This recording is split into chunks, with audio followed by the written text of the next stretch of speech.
iPhone6s चाहिँ 2020 मा लिँदा चाहिँ के कस्तो हुन्छ त आजको भिडियोमा हामी हेर्नेछौँ। Camera test, Free Fire test, sound test, mic test सबै हामी गर्नेछौँ।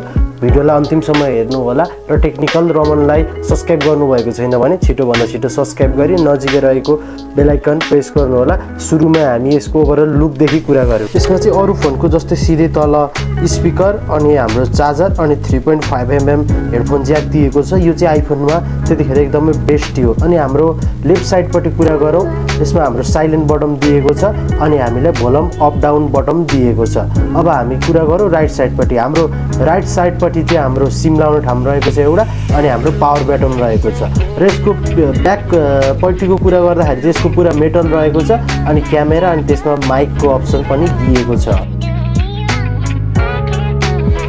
यो फोटो चाहिँ बिहानी भर्खर घाम लाग्दै गरेकोलाई लिएको एकदमै राम्रो आएको छ।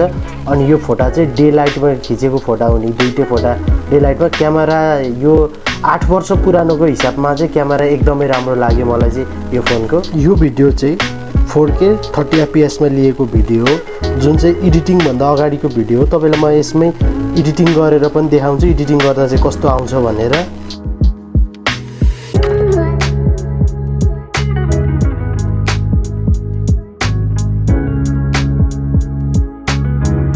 फ्री फायर खेल्न चाहिँ यो फोन एकदमै बेस्ट लाग्यो मलाई। यसमा चाहिँ Iphone 9 चिप छ कि त्यसले गर्दा चाहिँ फ्री फायर एकदम स्मुथमा चलिरहेको छ।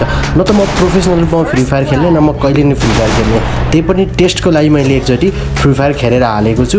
तर फ्री फायर खेल्दा मोबाइल थोरै हिटिङ भए पनि तर एकदम मजाले चल्छ।